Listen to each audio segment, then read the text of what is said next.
And I'm a grandparent. I remember, I Uh-huh. think when we first met, my you were The writing story your of book, Courtland and you were in Lowndes County because a friend of Oh, mine dissertation. yeah, that's right. That's a lot of research, a lot of work. Zora, right. and she stayed Hell of a overnight at my lot. daughter's sleepover. And my That's daughter, right. I had forgotten that. I yeah, had forgotten that. When I was working on the last book, and I was in Lowndes County, Alabama, Zora stayed with Catherine's daughter. Oh, really? yeah. Had, had a sleepover. They were having some sleepover, and we. Oh, that is.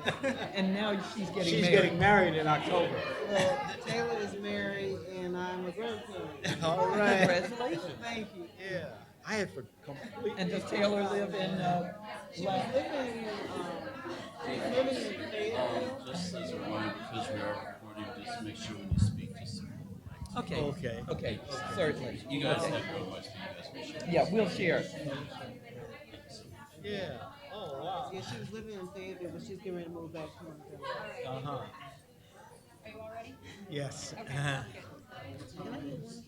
Yeah, absolutely. Here, how about I'll just give this to you after I'm done? Thank you. Hi, everyone. Is this? Yep, there we go. Hi, everyone. Thank you for coming to our event tonight. It's Organizing Lowndes County, Past and Present. We are very excited to have all of our panelists here tonight. This event is being put on by a number of people. One is the SNCC Digital Gateway Project, which is actually a collaboration of Duke University Libraries, the SNCC Legacy Project, and the Center for Documentary Studies. And then our co-sponsors to this are the Human Rights Center at the Franklin Humanities Institute. And one of the great things about the SNCC Digital Gateway Project, which I think we're kind of tapping into tonight, is that it has a sense of synchronicity to it. Things seem to come together as they're supposed to and as you'd want them to. So that's exactly what's happening here tonight, because we have some of our activists, our SNCC veterans from the Lowndes County, Alabama movement, which we're bringing to campus to have conversations about the movement in Lowndes. So that's Courtland Cox down on the end, and then Jennifer Lawson, and then Charlie Cobb is also a SNCC veteran who is here doing our facilitating. And it just so happens that they are in town at the same time that Catherine Flowers, who is the founder of the Alabama Center for Rural Enterprise, ACRE, who is here through the Duke Human Rights Center. And it happens that they're both on campus at the same time. And they're all working on, or have worked on, organizing Lowndes County past and present. So we get to have all of them here tonight for this wonderful event. And so I'm going to be turning it over to Charlie Cobb, who will be doing the moderating of the event. Oh, and actually, one more thing before I turn it over is that tomorrow, if any of you all are interested in continuing this conversation, we'll be having a lunch over in the conference room at noon with our panelists. So you are all welcome to come on by and continue the conversation tomorrow. So without further ado, Charlie Cobb. Thank you, Garland. I'm not going to spend a lot of time with introductions. It'll be as brief as I can make them. I do need to say, by way of just give you a slightly better fix on the people who are the panelists here. Catherine here really reminds us she's too young to have been with us at our work in the Deep South in the 1960s. But she does remind us through her own work that there are still the movement didn't solve every single problem. There's a lot today that needs to be addressed, particularly in Lowndes County in terms of environmental issues and economic issues. And I trust she will incorporate that discussion in her own presentation. Jennifer, who comes out of Tuskegee Institute and Bessemer, Alabama, Bessemer, Birmingham, Alabama, SNCC field secretary, and also rose to some creativity and prominence in public television as a vice president of programming. This is important not only because she's a woman, but because she's a black woman. And she can incorporate her own thoughts about media and whatnot to the extent that she wishes. And Courtland Cox, also field secretary for SNCC, who comes off the Howard University campus, began working in Mississippi, and then moved to the Lowndes County project in Alabama. And I have no doubt that he will incorporate his movement. He also did a considerable amount of work in both the federal government and the local government of Washington, D.C., when Marion Barry, another SNCC veteran, I might add, was mayor of that city. And the question of politics has always been uppermost in his thinking. Now, Lowndes County, Alabama is interesting to me. I was a field secretary for SNCC in Mississippi.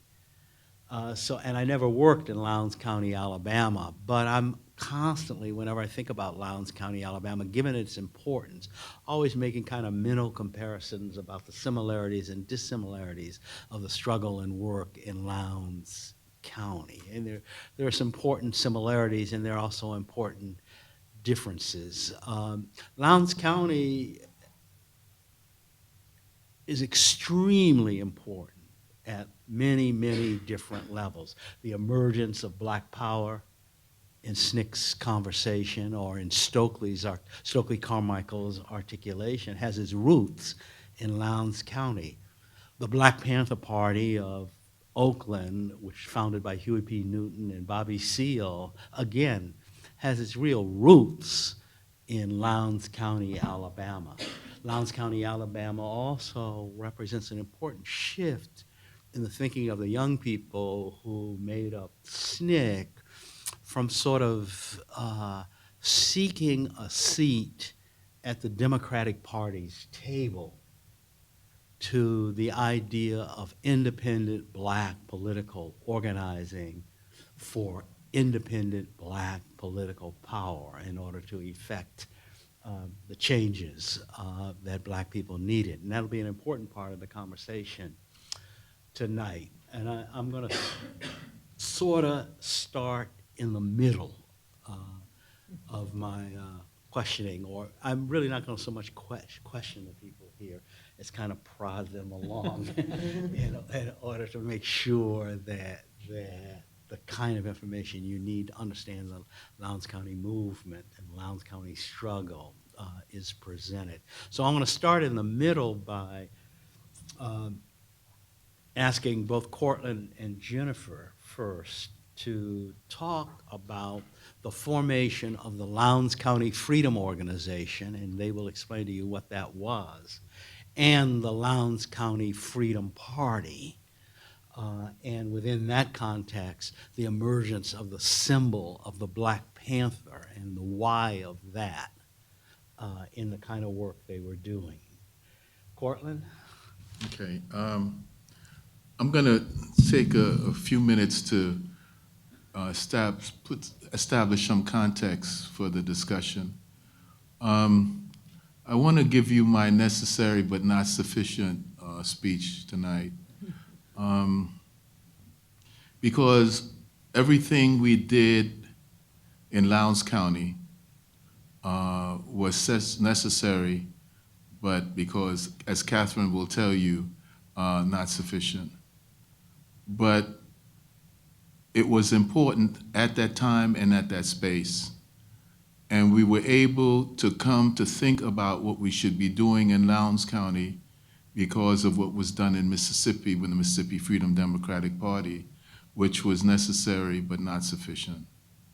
And we were able to do the Mississippi Freedom Democratic Party because we engaged in voter registration in the South to get people who were not considered eligible to vote the right to vote, which was necessary but not sufficient. One of the things that I've learned in my couple of years on this earth is that we all have to do things that are necessary, but at the end of the day, it only creates a platform for others to carry on the work. And so the point that Charlie raised about the Lowndes County Freedom Organization. Lowndes County, Alabama is a county between Dallas County and Macon County. Dallas County is where Selma, Alabama is. Macon County is the great Tuskegee, on your way to Montgomery. One of the things that occurred, and I guess a monumental thing that occurred in Lowndes County, was the march that moved from Selma to Montgomery. Most of it moved through Lowndes County.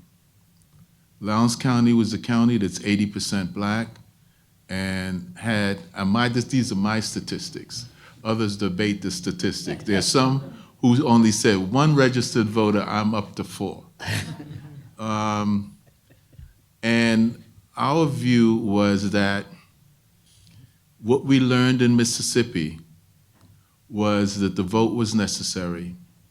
What we learned in Mississippi was that we had to form, not only have the vote, but political organizing and political organizations. But we began to think a little bit further in Mississippi than Mississippi, that we not only had to form a political organization, but if you did the math, 80% of the people in the county were African American, 4 were registered to vote. If you got the numbers up high enough, you should not only be trying to seek to register people to vote, but you should try to get them to take responsibility for all the political offices so that they can take responsibility for their own lives. So that was the genesis of the organization. That is to say, the Lowndes County Freedom Organization had responsibility for doing what we did in Mississippi. That is to say, registering people to vote, beginning to form the basis of a political organization. The Lowndes County Freedom Party had the responsibility of running people for office. And when we said running for people for office, we mean tax collector, tax assessor, probate judge, sheriff, all the jobs in the county that made a difference. So that was the thinking behind it. I'll let Jennifer go for a little while and then I'll come back. Okay. And that I became involved in Lowndes County as first I had worked with SNCC in the Black Belt South. So from Tuskegee, I started working first in a nearby county, Wilcox County, and then eventually was asked to come and join the staff there in Lowndes County. And the Wilcox County project had been similar in terms of registering people to vote, because there were all of these counties, Wilcox, Greene, and a number of other counties in the center of Alabama that we were called the Black Belt. And we called it that in part because the majority of the population was African American, but people had been denied the right to vote. And so that was then our emphasis and our thrust there. Once these parties, the Lowndes County Freedom Organization had been formed and the Lowndes County Freedom Party had been formed, and we were talking about with the people, and I should point out that one of the distinctions with SNCC, one of the things that was very, very important to us at all times, was that we were an organization, we believed not in working from the top down, but really in working with the people in the communities there. So and when I say working, I do mean working. If I could show it to you, I'd show you this place where we lived, which was basically a shack, and that it was something that had been contributed to for our use. It was being loaned to us by a family that lived next door to it, and it was really in decrepit condition with a leaking roof and everything. But I think that people respected the fact that that's where we lived. We weren't coming in and talking to them and then going to a hotel somewhere in Selma or in Montgomery. that's where we were living right there in the county, right there, and that we were hearing the same things and suffering the same problems that they were. So that was something that I think gave us a great deal of credibility in our work. But we then would talk with people. We'd go and we'd meet with them, talk with them, and the question then of, okay, at that time in the state of Alabama and in many places, you had used political symbols. The political symbols were very important because also, along with all of the other facts of discrimination, you had a horrible system of education. And so many people, because of the kind of work that they had done, many adults, did not know how to read and write. And this was not just African Americans, this was whites as well. You had a lot of people who did not know how to read and write, and so the political symbols became quite important. The white Democratic Party, what we call the Dixiecrats then, had as their symbol a white rooster, and with the inscription over it saying "for the right." And that we then, when we talked with people, they said, well, what do you want as your symbol? And I recall this man, Mr. Hewlett, saying, we need a mean old black cat to chase that white rooster out of this county. And that we then talked with our colleagues at the SNCC headquarters, which was based in Atlanta, Georgia. So we talked by phone and talked with them, and that asked for a symbol. We needed a black cat.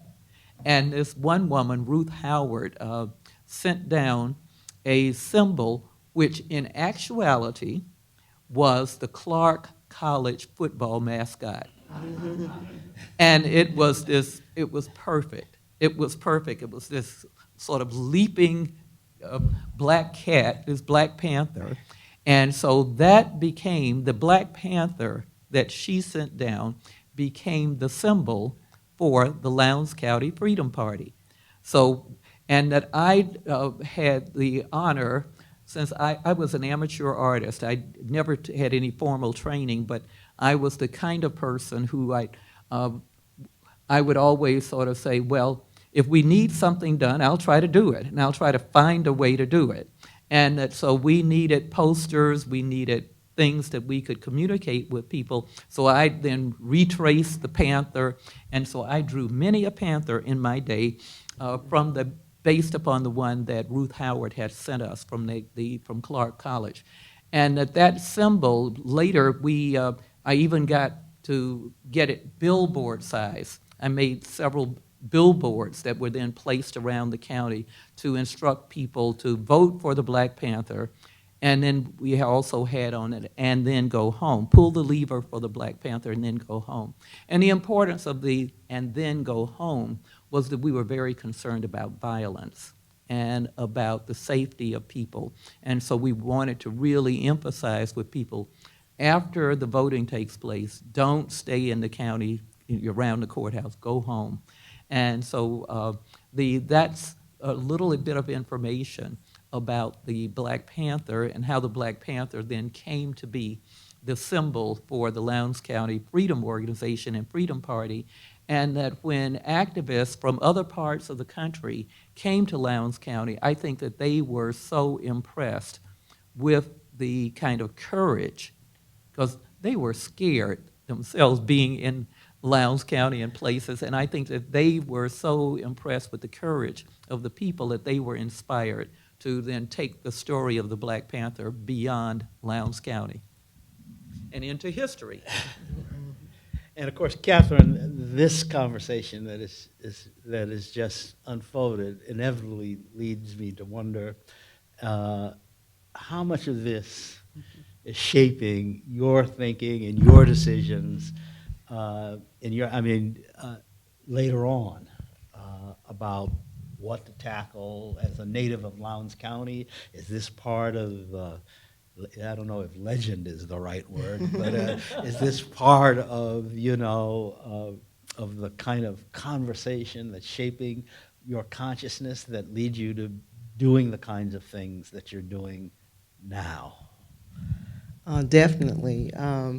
First of all, I feel like I'm not worthy to sit up here on this panel. I should be sitting there. A lot of the work that I do has been shaped by people that were a part of SNCC. One of my mentors passed away a few years ago. Her name was Donna Smith. And every time I did anything, I would pick up the phone and call Donna to make sure that I was still not ahead of the people. She kept me grounded. John Jackson, whose family provided the home, the SNCC house that still exists in Lowndes County, is also one of my mentors. People like Willie Ricks, who Donna brought to me when I was in high school, when she was trying to recruit me into the Upward Bound program at Tuskegee. So a lot of what I do, I feel like I'm standing on the shoulders of these people that are sitting here at this table with me. I wouldn't be able to do what I do if it was not for them. Stokely Carmichael, who I met many times when I was younger, who would come to my parents' home. A lot of people, Scotty B, who spoke at my mother's funeral. So all of this, the work of SNCC informs what I do. And I still feel that when I talk about organizing in the community, the difference between SNCC and SCLC is that the SNCC people, in my view, were the real organizers because they went into the communities, and SCLC were the mobilizers. And I think that the difference is that they came, they lived amongst the people, and the people in SNCC are still legendary. And I got a Stokely Carmichael story to tell. I think then he had the All African People Revolutionary Party, and Rose Sanders was running for office. She ran for a district judgeship and asked me, could I get Stokely to come? And Stokely said he didn't participate in political activities, especially with the Democratic Party. So, but I had to pick him up at the airport when he came. So he said he would come, but he was not going to speak. So there was we had a separate event at Mount Gilead. So when I picked him up at the airport, there was a gathering that was taking place at a church that was on the way to our destination. So I talked him into letting us stop there so he could go. And he said, well, I'm not going to say anything. So we went in the church and everything stopped. Everybody, he wouldn't go up front. They came to the back where he was. And to some people, it was like Jesus had walked into the church. So that is the type of reverence that people in Lowndes County, when they speak about the movement and they speak about the people that came in and helped to organize, they still have that reverence today. And based on that level of reverence, that informs how I go into the community and organize. Although I'm from Lowndes County, it's a little bit easier for me because being there, I'm kin to everybody that's in Lowndes County just about. One of the things Bob Mintz was saying, you have to be careful when you're talking to people in Lowndes County because they could be two first cousins once removed.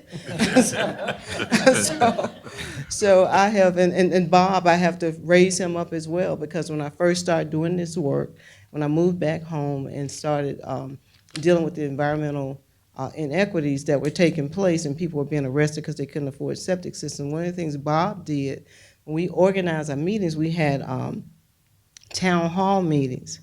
And Bob said that we should go, we had each meeting organized to happen in the sequence in which the meetings and churches opened up when SNCC was there. So so a lot of, more than you know, that the tactics that were used then, the strategies that were used then still work today. So although we say that the struggle continues, it's not that you didn't do enough. You did more than enough. Because of what you did, I'm able to do what I'm doing right now. And would you talk some about what you're doing, the environmental inequities that you just made reference to? When I grew up in Lowndes County, we lived, we had outhouses, and people didn't have running water in their homes. So part of the progress that came about with the election of black elected officials is that water systems were put in place where people had running water, at least brought to their house if it wasn't inside the house.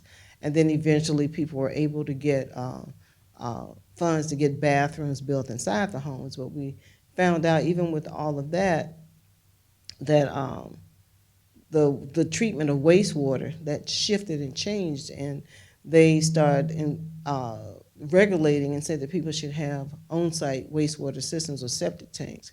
But in Lowndes County, the problem is that they're very expensive. Anywhere south of Highway 80, the soil does not perk. The percolation rate is the rate at which the water drains through the soil. It holds water. That's why it was great for plantations. You know, the people in South Carolina founded Alabama because they wore out the soils in South Carolina, and they went on to Alabama to continue to grow cotton.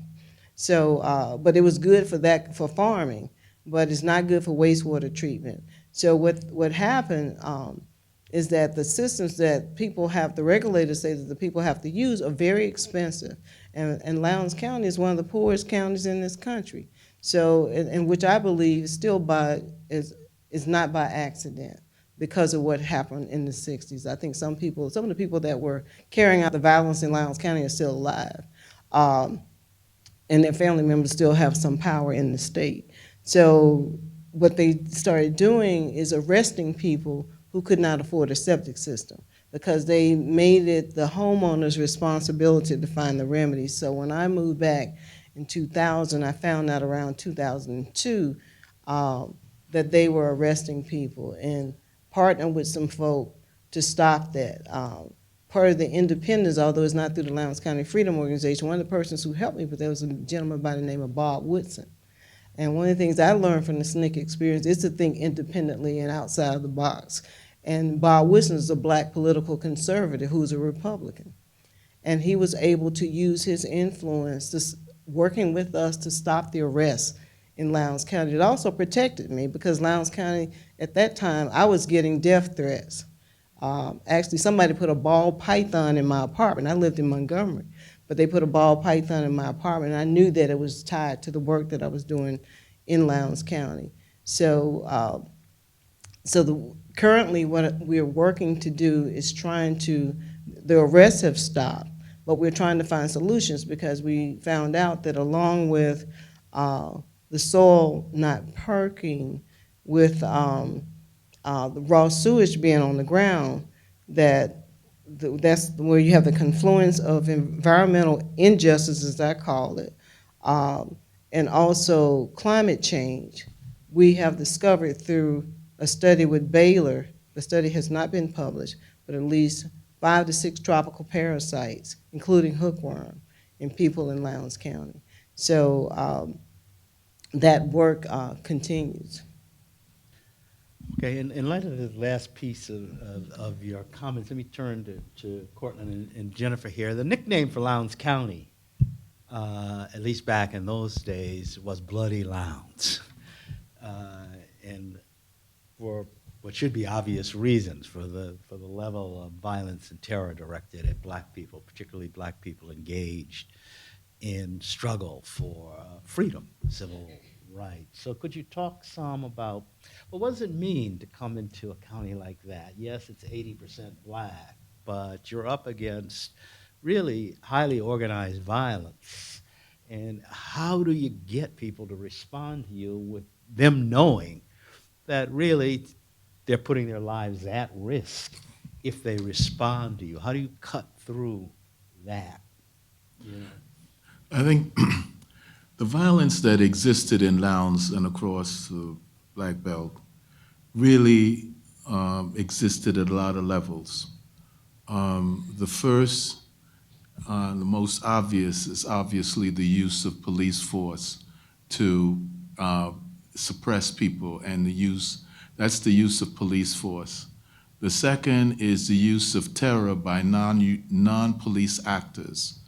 The third is economic intimidation in terms of whether you have a job or a livelihood. The others include, as others we're talking about, psychological intimidation, where you went to school and what you were taught in school and what you were told you could be. So that intimidation existed at a lot of levels. I think we were able to begin to deal with it because of two or three things. I think Mr. Jackson was the key. Mr. Jackson represented a class of people that existed in Lowndes, but also in other places, that they tended to be landowners, and they tended to have a sense of independence, and they had a sense of a will to fight. And so with their will to fight, the question of the ability to use various techniques that we could develop made a difference. So particularly with the non-state actors, some way with the state actors, but we try to use the vote and the political organization to begin to try to go against the various levels of violence, whether they're physical, economic, or political, or psychological. So I think the key for us was really the strength of the people who lived in the county. I think what we brought at the end of the day were techniques. What we brought was a merging of wills. We were not going to take this anymore. What we brought was a microphone and a visibility. But I think the real fight against what we saw as state actors and non-state actors of terrorism was the people like Mr. Jackson, who decided at this point we were going to end this kind of violence against us in the Lowndes County.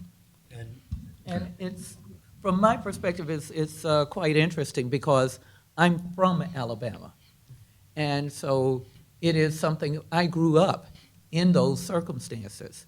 And that while I lived in a suburb of Birmingham, I have family that lives in Bullock County, Alabama, and owns land there and farms there. And that so, and I spent time there. So I knew both rural Alabama as well as, suburban or urban Alabama with Birmingham.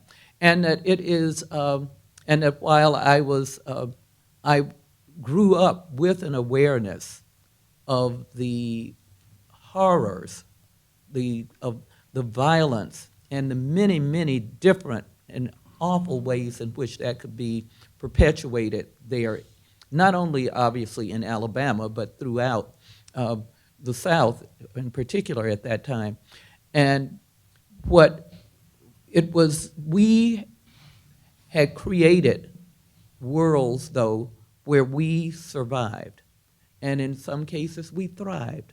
So that we had our parallel societies of African Americans who were professionals, the doctor, the lawyers, the pharmacists. And so you had the strength of seeing these communities find ways to live in these awful circumstances. So to go into Lowndes County, it was not as though I was going into a different world. It was a world in which I was comfortable, and I knew that world in many ways. And as Courtland said, that what moves things forward are the courageous women and men who then are not intimidated by that, who then know, they give us the use of that house knowing that people know who owns it and knowing the threats that can come with that. The billboards that I made with the Black Panther on them, those were placed on black farmers' lands. So those people know. They know that the people down at the courthouse know exactly who they are, and that it's their courage that then, and their willingness to attend mass meetings, to register to vote, to go down to the courthouse, that moves things forward. But I think it also is, something that it then for us, with those adults and older blacks doing that we younger people, I think, definitely felt emboldened to continue to do the same, whether we were doing it in our hometowns or in other places of strategic importance. I think it might be useful here if both of you could maybe take us through a typical day organizing. You know, you've got this county, it's largely rural. It's not like there are a lot of big cities and neighborhoods. There are small farms and the like. I mean, how do you do that? I mean, what's your day like as an organizer? You go from door to door or house to house or farm to farm. You're asking people to try and register to vote. What's the response of the typical person to that request, given the history, you know, which has taught blacks that that's not stuff you're supposed to do or even want? Could you, like, kind of take us through, give us a sense of what you do as an organizer? Sure, I'd be happy to sort of start on that. And that it's, and this is going to be a blend of both Lowndes County and some of the work that I did in other places like Wilcox County as well. But that, you know, you'd get up and that you then, and in my case, it was always, we were so supported by the people with whom we worked. In Lowndes County, the Jackson family next door, and that they would, you know, be curious about whether we were well fed, and whether, you know, where we were going and places, because they really wanted to help keep us safe. And the same was true in Wilcox County with a family, the Petaway family there.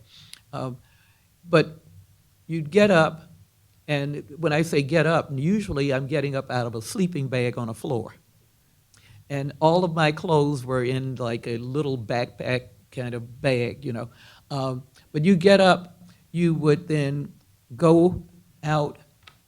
You'd have decided we would talk about where we were working and what we would have very specific goals. We were trying to get people to go to a meeting at a church. The churches were usually the meeting places. So we're trying to get enough people to attend a mass meeting at a church on a given date.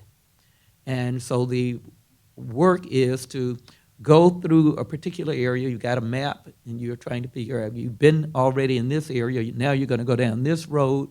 There are places where somebody has told you that that's a farm that belongs where people are sharecroppers, but they are eligible, they could vote, and that you want to go and talk to them, and that you try to be very careful about when you're going because you don't want to get them in trouble.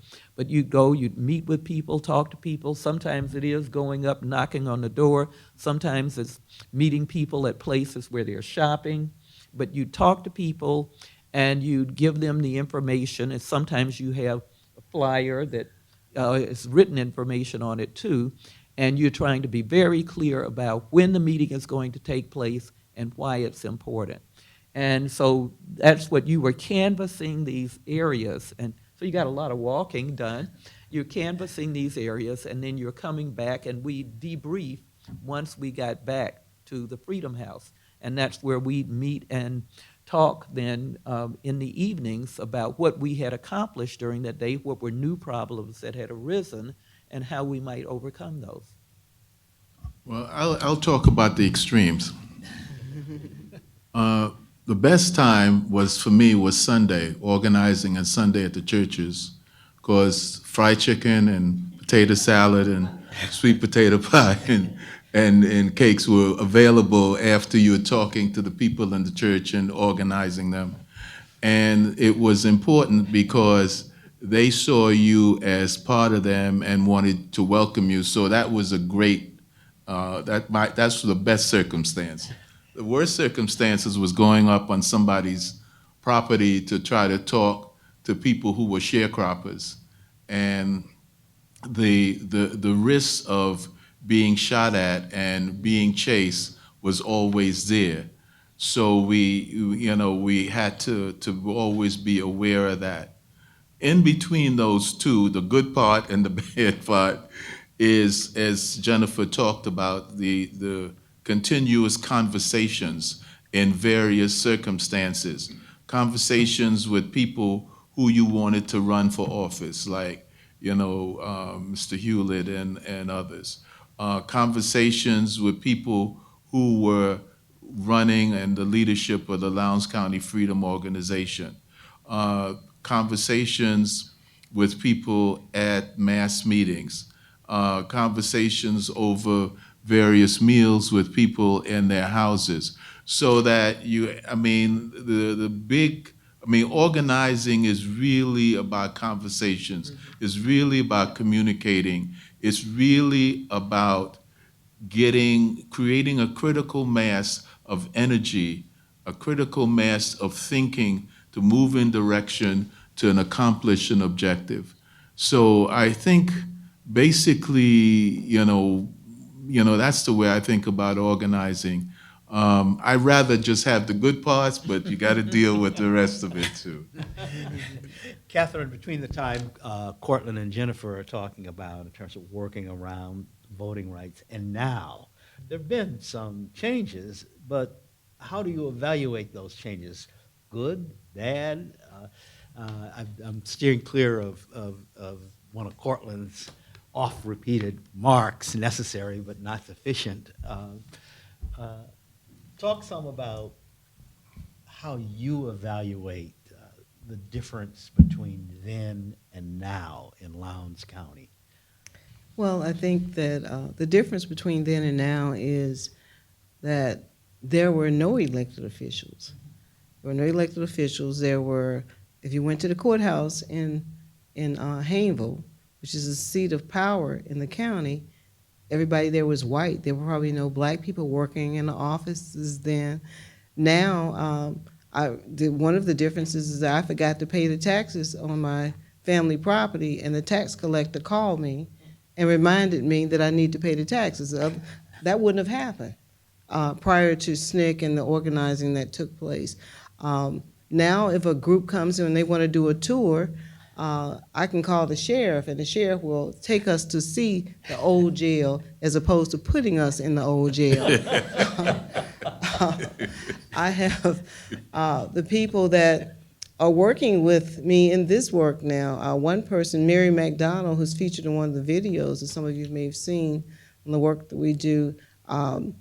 Jonathan Daniels stayed at her family's home during that time, and now she's organizing, and Jonathan Daniels was killed in Lowndes County for being there and participating in the movement activity that was going on at that time.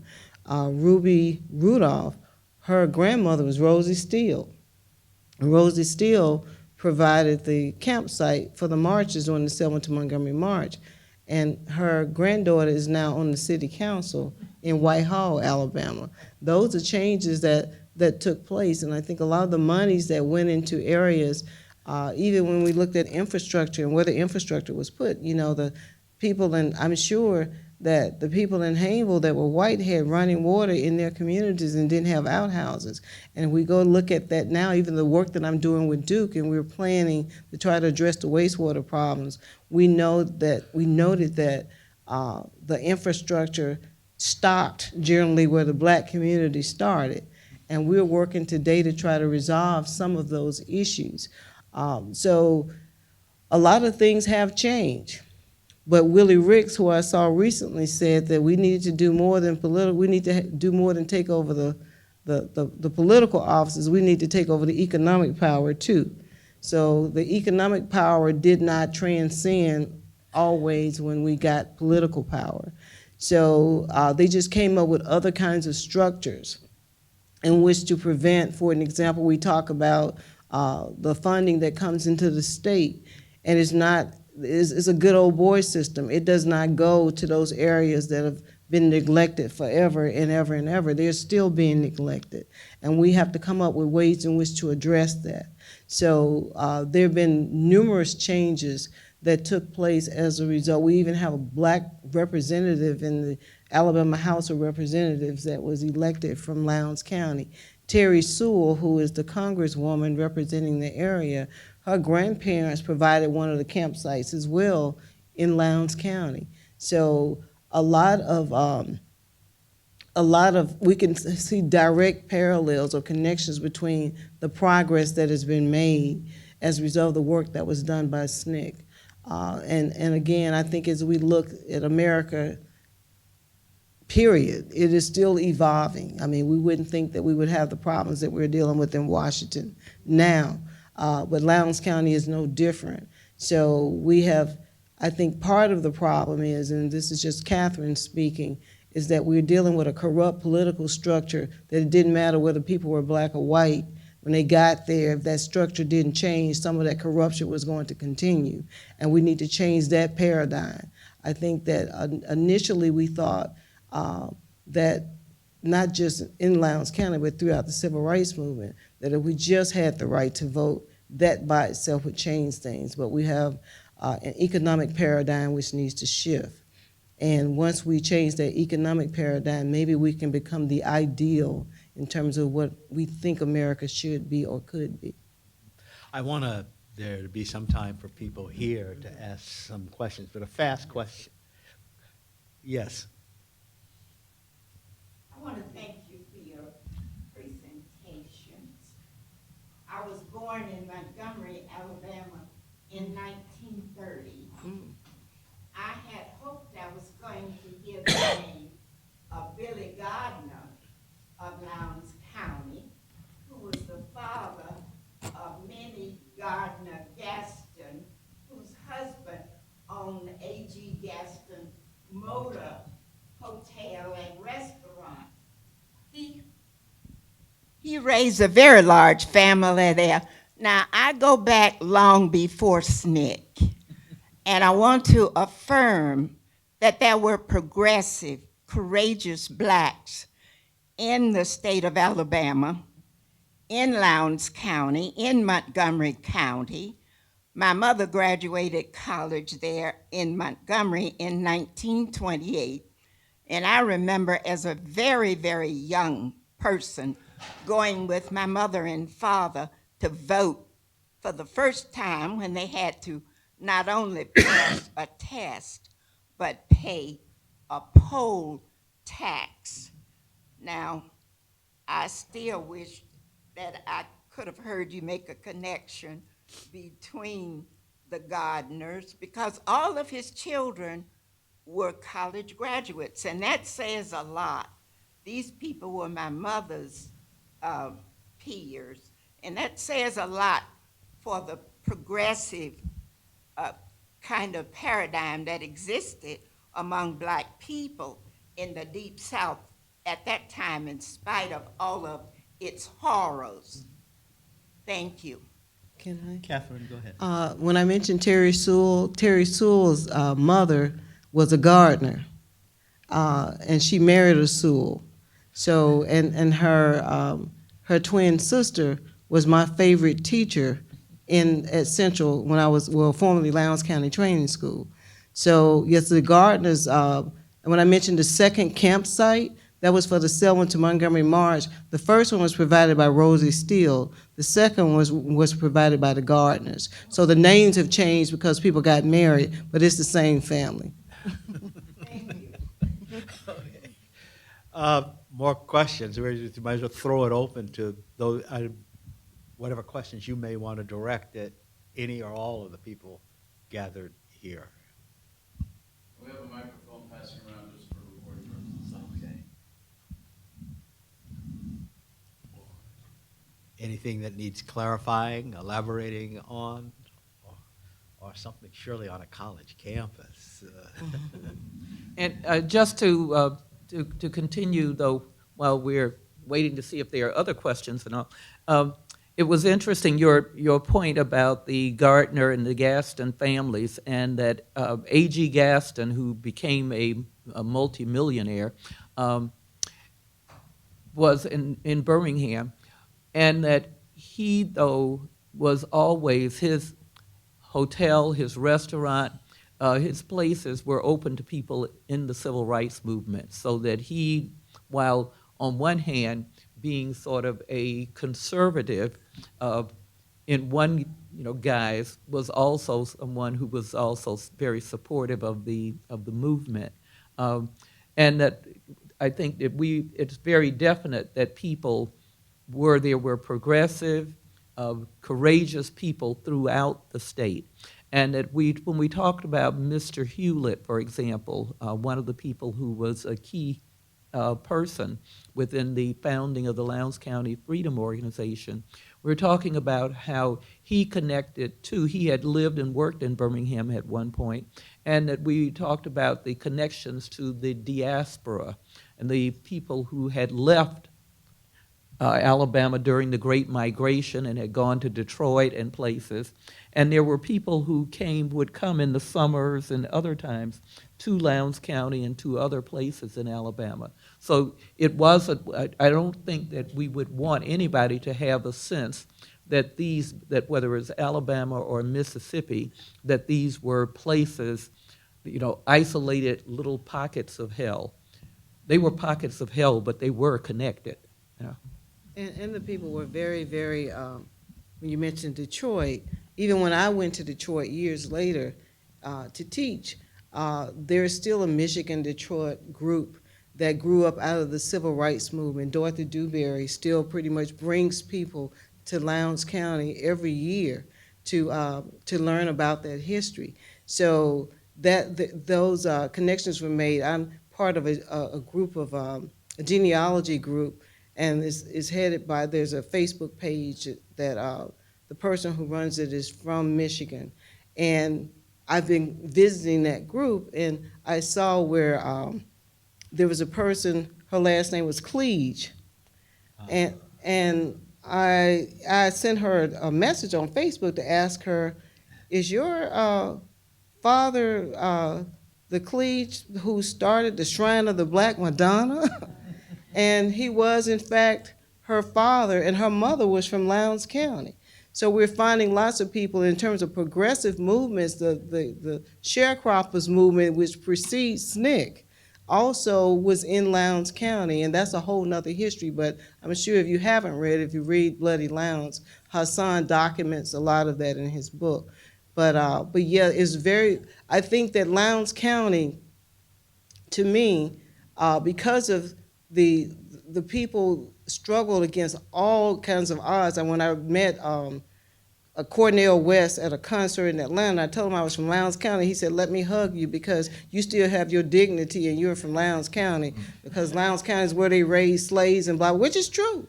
However, we were the kind of slaves that some of us probably got off in the Caribbean and probably led to what happened in Haiti, but later transformed and were a part of what happened in Lowndes County. So Lowndes County's history, this history that the people that I'm honored to sit on this platform with is so profound that when the Episcopalians come every year to do, they walk the last steps of Jonathan Daniels to do an annual pilgrimage.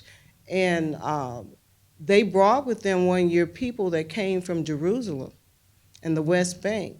And what they said to us, the people that were from the Gaza Strip, there was a young man that stood up. Ruby Sales was there that particular night in this church.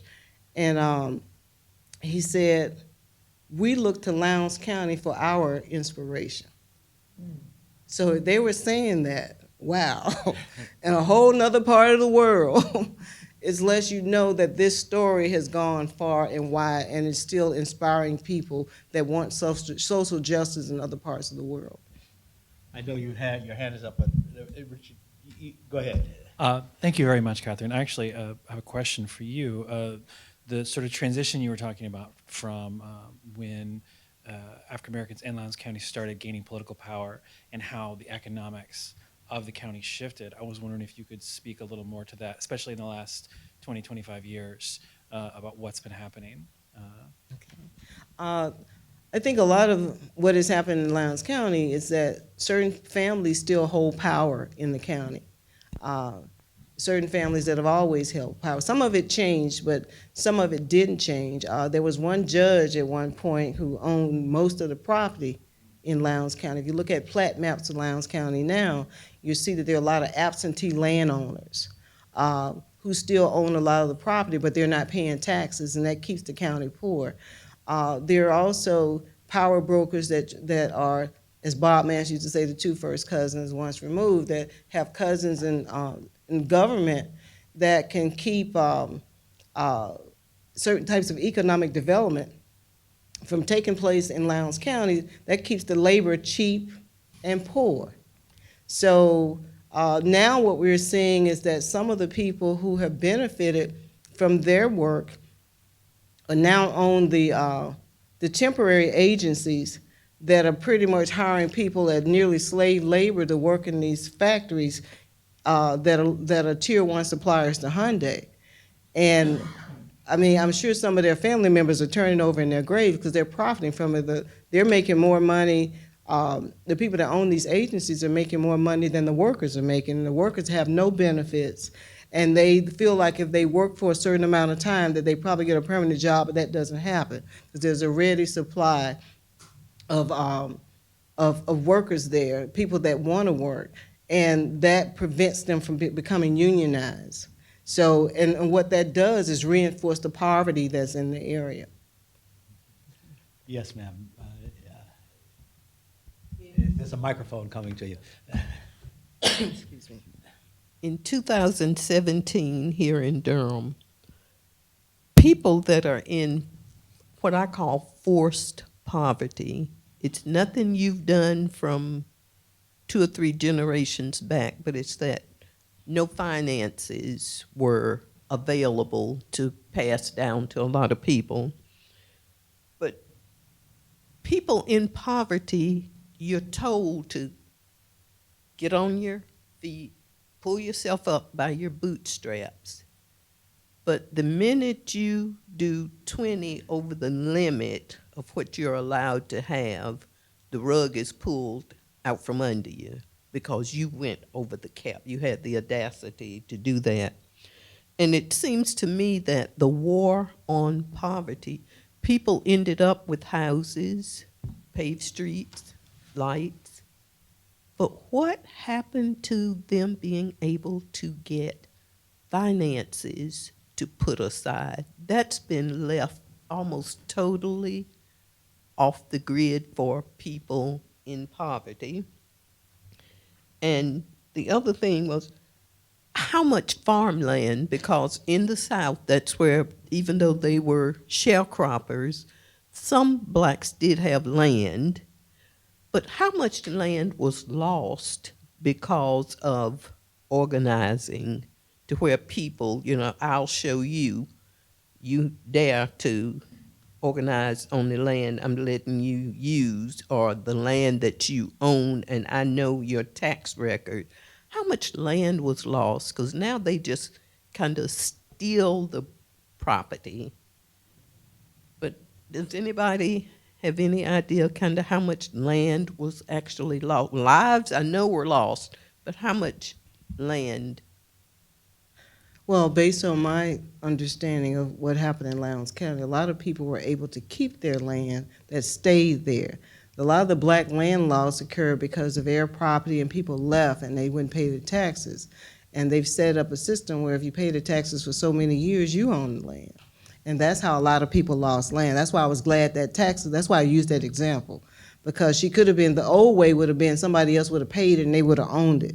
And then people, when they come back home, when they feel like they want to resettle from Detroit or wherever they went, Chicago, and come back home, they didn't pay the taxes, so you don't keep the land. So one of the things my parents instilled in me, they're no longer here, but I pay those taxes. That's why she called me, because she knows I'm the one that will make sure, although I have brothers and sisters who don't pay the taxes, I make sure that those taxes are paid, because that's how we've lost a lot of land. I think if we go back and look at after the Civil War and Reconstruction, there were large plantations that were purchased, and they were divided up into acreage that people bought. The Jacksons, for an example, were beneficiaries of that. My family, they were beneficiaries of that. That's right now, our families made sure that, they tried to make sure that the property stayed in the family, and that's how heir property or heirs property came about. And even in our planning now, as we try to address this wastewater problem, we have to deal with that, because financing, the financial structure is not set up to support commonly owned property. It's set up where there's either one or two property owners, so if you don't pay the mortgage or whatever, they can come after that one or those one or two people. So that has led to, in rural communities, where people can't get financing for houses, and they end up in mobile homes. And mobile homes don't build wealth. They're like cars. When you pull them off the lot, they decrease in value. You have to go every year and get something akin to a tag that you buy for your car to put on that mobile home. I've seen people in Lowndes County with mortgages over $100,000 for a mobile home. When they add the mortgage payments and the interest that they paid on it, it's ridiculous. But the mobile home is not worth what they financed it for when they bought it. So that contributes not only to low wealth or no wealth, it also contributes to danger, because I feel the people on the front lines of climate change are people that are living in these communities that have been neglected. So whenever there's a storm, like what just happened last week, most of the fatalities are people that are in mobile homes. And they tell you to leave those homes, well, where are they gonna go? There are no shelters there for them to go to. You know, even when Alabama got money to build storm shelters, it went to the wealthiest part. The money was gone so fast that most people never got a chance to take advantage of it. So the land problem is by and large because people are not, people need to, I tell people all the time, we need to go home sometimes, and we need to research those records, and we need to make sure those taxes are paid, because that's how a lot of us are losing land now. Yeah. Two things. I also want to interject that not only were our people courageous in the ways that you've mentioned, but I also remember as a very young person that my father and other black men would get their weapons and go to protect someone. It wasn't just always begging and asking that you act out of a moral conscience, because moral conscience was absent. My family still owns acreage in Montgomery County, but they have steadily taken our land. Highway 80 runs right through where my folks had businesses and where I actually grew up. But by the right of eminent domain, speaking to the concern of this lady, much of the wealth that I should be able to pass on to my children and grandchildren was taken by the right of eminent domain. And even when it's not taken that way, the acreage is devalued by lowering the tax and building a case. I never had anybody to tell me that that particular swath of acreage doesn't perk well, but whatever, the taxes go down. And as I said, by right of eminent domain, we lost much of our acreage and got very little for it, and was threatened that if we took it to court, that we'd probably get even less. I think I had the fight of my great-grandparents and grandparents. Some of my siblings didn't. But anyhow, that's how we maintain the status of, one of the ways we maintain the status of low wealth. Jennifer? I just, earlier, we were asked the question of what was a typical day like and what was organizing like. And that I'm moved by this moment of being here in this room, because to me, when we talked about one of the goals was that you went out, you met with people, and the objective was to bring people together in a space, to bring people together, usually in a church. And you were bringing people together for precisely what we're doing now. I mean, I feel that I'm learning from you about problems and issues that I'm unaware of. I mean, Catherine is encountering things in Lowndes County that we didn't encounter in our time, as Courtland says, we did some things, but obviously what we did was not all that was necessary, and that there's so much more to be done.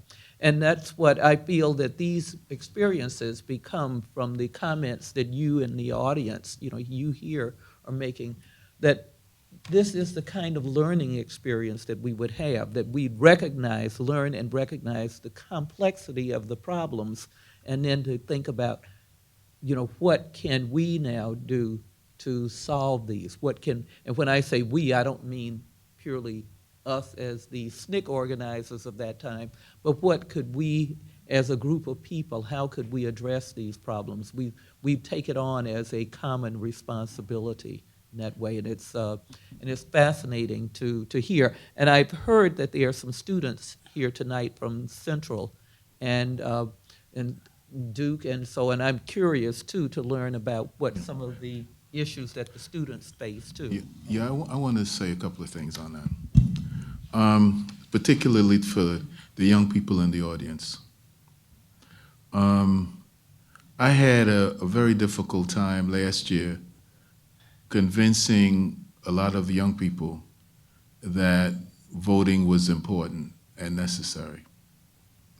There was a sense of, well, why should we vote? Because things are terrible and you guys spend all that time getting people to vote and nothing has really changed.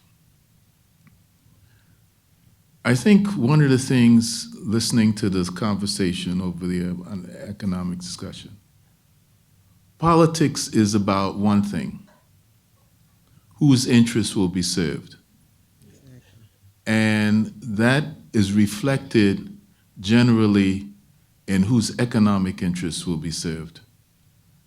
And when we look at government, the question of budgets and laws, and whose eminent domain is going to be exercised against, land is going to be taken or not taken, whose land will appreciate, whose resources are going to be dealt with. Now, we just saw a discussion, and this is way up there, 10,000 feet, but I'll just say it anyhow and then we deal with it later on. We just saw a discussion of what is considered, quote, the healthcare discussion. And the Republicans want to repeal and replace. But they really want to repeal because it's not about healthcare, it's about money. If the healthcare law is repealed, the top 2% in this country will get $600 billion back in taxes, and the top 0.2% will get $300 billion of that. The reason they wanted to put the discussion first of healthcare is so that they could come behind it and deal with more taxes to be rebated to the rich. This is a discussion not about, how people are treated. This is a discussion, and I think back to the Lowndes County discussion. The real, I think, lesson of Lowndes is that there was a view that if we were to do anything about our circumstances, and we didn't understand all the economic ramifications, but I think the same mindset, if we're going to do anything about our circumstances, both political and economic, and in other ways, we have to be the instruments of change. We cannot look to the others, and I think that's the lesson of Lowndes. Lowndes, no matter what the factors, whether we're talking education, where people are using now money using it as a piggy bank to gather money, whether we're talking about health, whether we're talking about environmental things, if we do not organize to be the solutions to our problem, then it will not be solved. Because one of the things I've learned, and this may, Charlie may have a problem with this statement, is for those people that, the people that we think are the leaders and doing it, what you think of as a problem, they think of as a solution. You know, and so segregation, we think of as a problem, they thought of it as a solution. So you've got to have your own solutions, you got to have your own organizations to make the difference. Questions? Comments? There's one over here.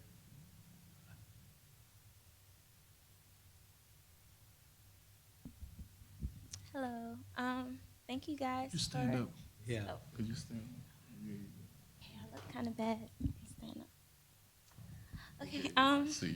I'm a freshman here at Duke, and you, Ms. Catherine Flowers, came to talk to my class, Intro to Human Rights, earlier this semester, and this is just, I'm from South Carolina, so the people of like the Gullah tribe are dealing with something similar when it comes to like sewage and stuff, and having to pay for it even though they weren't really connected to it and everything. So I can kind of like relate to the issues that you guys are going through. But when you came to talk to my class, we also discussed how some of the parasites that you were saying could kind of be linked to like mental health issues with the kids growing up there. So I wanted to know what's the progression with those issues, and if there are any, like, how do you guys feel about like reparations?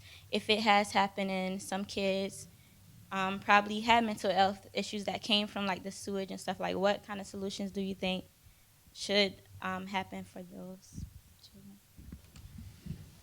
Well, we do know that with hookworm in particular, it can cause cognitive challenges for young people, especially children. And that we're still waiting for the study to be published. We do know is going through peer review right now, and that the doctors that are working with us are pediatricians. So the next step, once we find out and identify whether or not, once we find out and identify this, is to expand the study and hopefully to provide treatment, because there is treatment for at least hookworm. The other, I'm not as well versed on the other parasites that they've found. So we've even, and I also work with the Equal Justice Initiative. I don't know whether any of you know Brian Stevenson. And one of the things that EJI has been involved with is helping to support a lot of this work. The blood tests that were done, when we collected the blood, EJI, Brian saw the need to hire a nurse so that, in his words, thinking like a lawyer, there would be no dispute about the chain of custody when we find out whatever we find out. So we are, at this particular point, Partners in Health, which is an international organization. Paul Farmer has joined our board and is prepared to provide treatment. In terms of reparations, I think that EJI, and I can't speak for Brian, but I will tell you that EJI has documented at least 4,000 lynchings throughout the United States, especially in the South. We have started marking sites where lynchings took place. I was just in LaGrange, Georgia, where there was some lynchings that took place, and it was a powerful experience for me, because a marker was unveiled that day, but they brought the family members who were victims, the descendants of the victims were brought to the church, and white ministers from that community asked for forgiveness for what happened. It was the most powerful thing I've ever seen. Never thought I would live to see that. And talked about how, what kind of people were they to have known that these things took place in that community, and they didn't mention anything about it the Sunday morning, nothing in the papers. One guy said that he even went to the grave of one of the victims so that he could understand and see what that family lost. And they talked about black land loss, because the families that were victims were, usually these were prosperous black people that were run out of town, and their families were forced to sell their property cheaper. So the legacy that would have been passed on to them wasn't passed on. So I believe that, this is Catherine talking now, so I'm not speaking for EJI, but I think that the evidence that's being collected sets the stage for possible pursuit of reparations.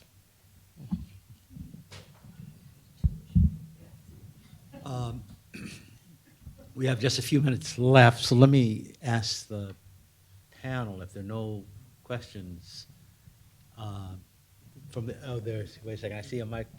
Oh, yes, go ahead. First of all, I'd like to thank you all for being here. My name is Jarvis Hall. I teach at North Carolina Central University. We do have a number of NCCU students here. What was the importance of organizing at Alabama's HBCUs at that time, Alabama State, Tuskegee, Alabama A&M, and places like that, toward work not only in Lowndes, but in Alabama as a whole? And I'll start with that since I was, in the 60s, I was a student at Tuskegee. And that I then worked, while I was at Tuskegee, I worked with a student organization on Tuskegee's campus, and that we worked in the community surrounding Tuskegee on desegregation and on voter rights in that area. And one of my classmates, Sammy Young Jr., was brutally murdered during that time period in the mid-60s. And that I then left Tuskegee to work full-time with SNCC. You had students from Alabama State and others who participated in the civil rights movement. So some of the demonstrations, some of the times when we were, I was arrested, for example, right around the time of the Selma to Montgomery March and spent a week in jail in Montgomery. And some of the students were from Tuskegee, but there were students from like Alabama State. I don't know about some of the other, because Alabama has several historically black colleges, Talladega and other places, but I don't know how far, afield the participation was from those schools. I do know that it's interesting you mentioned Tuskegee and Alabama State University, but just connecting the past with the present, I met a person who was working on the campus at Alabama State University. Her name was Gwen Padden. Oh, yes. Oh, yeah. Oh, yes. And I was organizing to save Alabama State University because they were talking about closing the HBCUs and merging them with, I guess they were calling it the University of Montgomery at that time. And Gwen invited me, she asked me to bring some student leaders, and we went to her house for dinner. And she gave us copies of Sammy Young, the book, Sammy Young Jr. So there is continuity and the connections in ways in which we don't even know or realize happens. I would submit that even the students that were at Standing Rock were probably impacted by the work of SNCC. I think if I could just make a real quick contribution to this discussion in response to your question.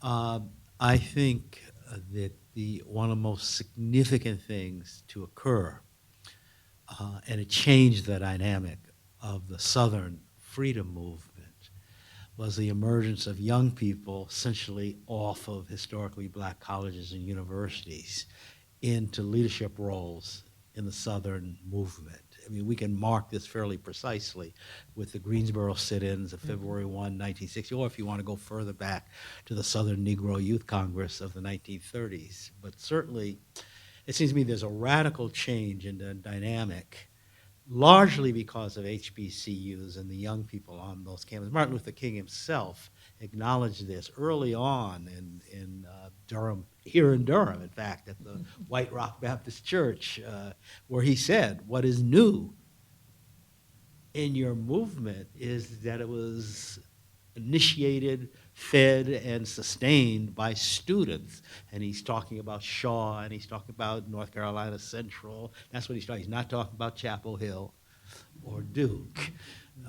And I think this is still an underappreciated significance that needs far more thorough discussion and investigation. Oh, I would fully agree because, and that's throughout the South. that in addition to the historic role that Shaw played and everything, that if you were to research the movement in Birmingham, Alabama, and the role that Miles College played there would be, a very, very small HBCU. The Atlanta University campuses, I mean, there were several between Morehouse, Spelman, and Clark, which contributed its mascot, and the Morris Brown, those schools, there were several people who were active in the movement who came out of those schools. And then once you go to Mississippi, then you certainly, with Tougaloo College and some of the other schools in Mississippi, you very definitely had the movement as an active part of those campuses. And I do think that it was, that there was a kind of a new kind of leadership that was emerging. And that when I say leadership, I don't necessarily mean people who were going to become the sort of celebrities of the time and the day, but that people who had men and women, and some really strong, powerful women who came from those campuses, came from those schools, who had a really significant impact within the movement. And I hope that that serves as inspiration to today's students as well. Yeah, I want to make an observation, Lessa. One of the things I tell the millennials that I talk to today is that we considered, when we were working, we considered you old because we were somewhere between 17 and 22. But one of the things you also have to realize is that in terms of young people and Martin King was a millennial. When he did the Montgomery bus boycott, he was 26 years old. At the March on Washington, he was still in millennial status. And you have to also understand, in terms of young people, a very tragic fact that Medgar Evers, Martin King, and Malcolm X didn't live to be 40. Yeah. So, besides us, who were at that time, very young, all the people that we know and celebrate today were very young themselves. I had a conversation with Johnny Jackson the other day, and Johnny said, well, I'm 70. I said, Johnny, you can't be, you were just so, young. And he said, you were young yourself.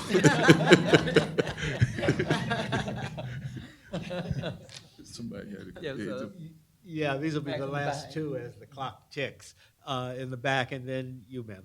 Yeah. I'll make mine quick. Something you said that just sparked me. I think mine is more of a comment.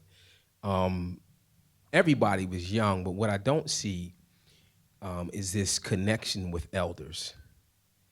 And I don't see that now.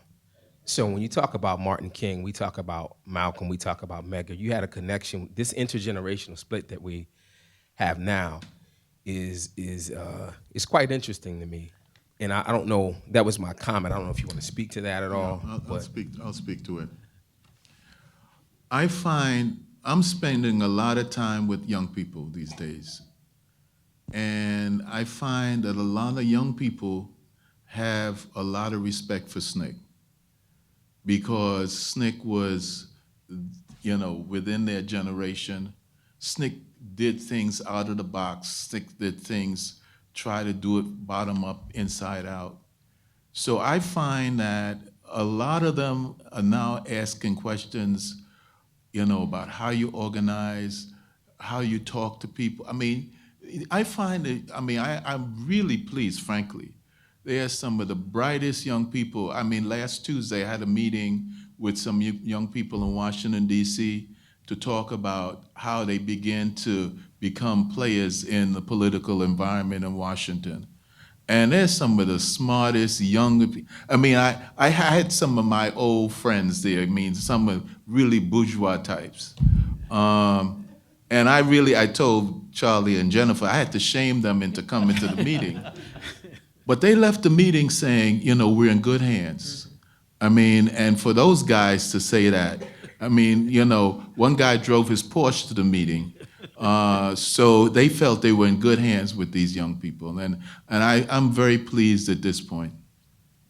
Yeah, I experienced much the same thing. I live in Florida, where the Dream Defenders, which was an organization of young people that emerged from the murder of Trayvon Martin and what happened in Zimmerman's, escape from punishment. And so I have a regular conversation with them, and they're constantly probing me for questions. Well, talk to us about how did you all do this? How did you resolve arguments? There's a whole range of questioning that I find encouraging. And it's interesting because I tell them, and they are almost always totally surprised by this. I say, to my way, observation.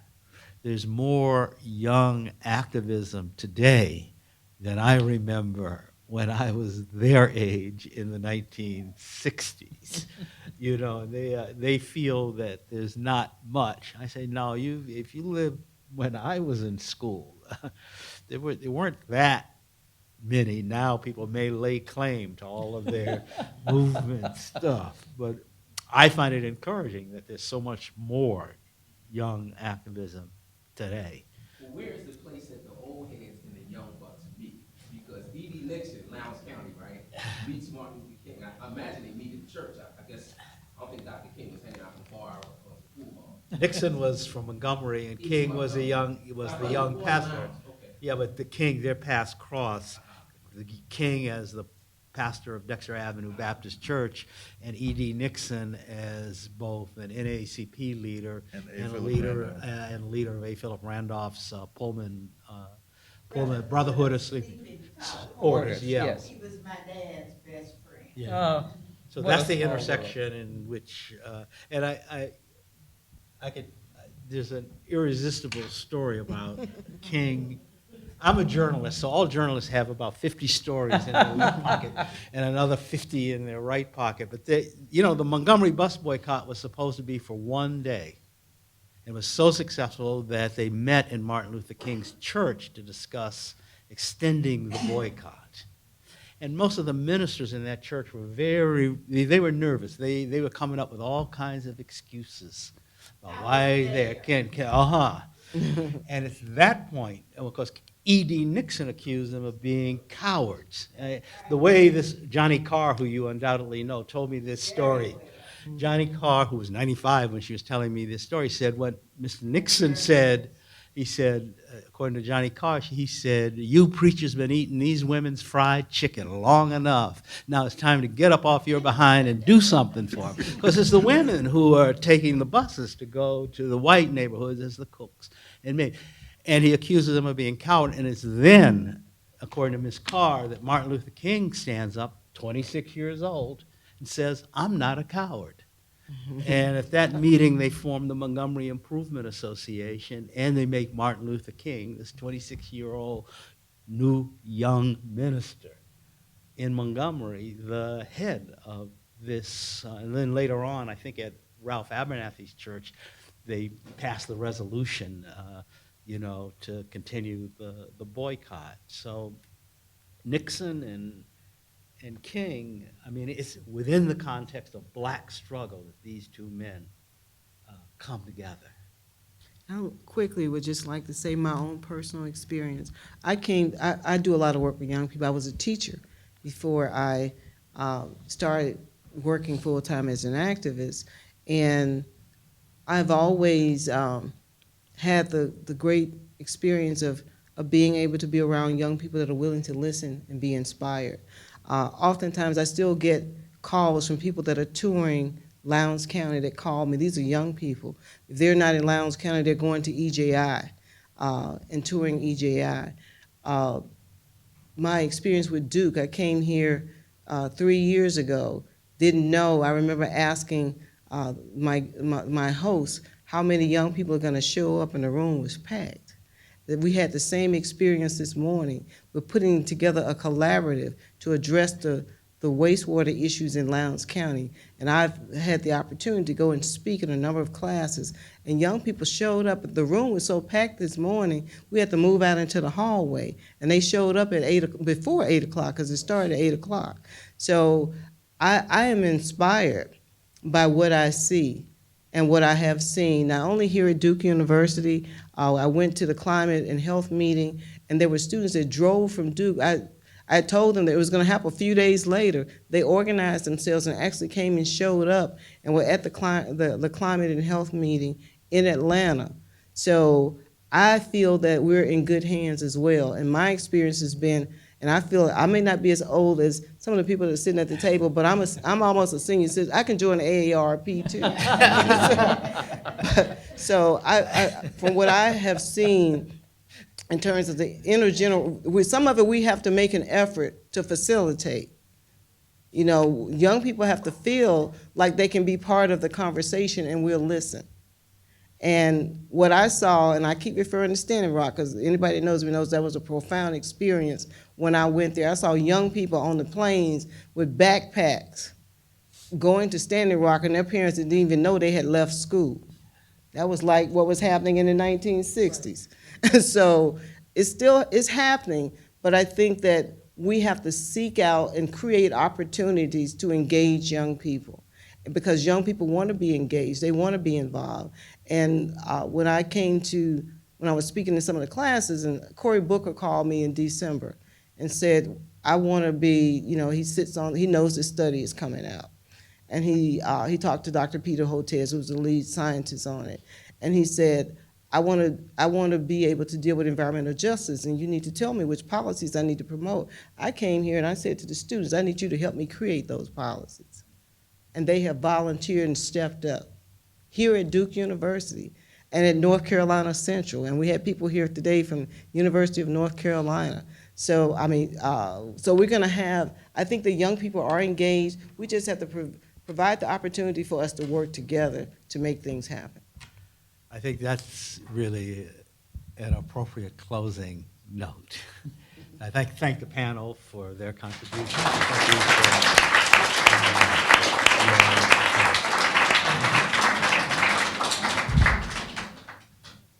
Okay. Thank you. Take a group picture.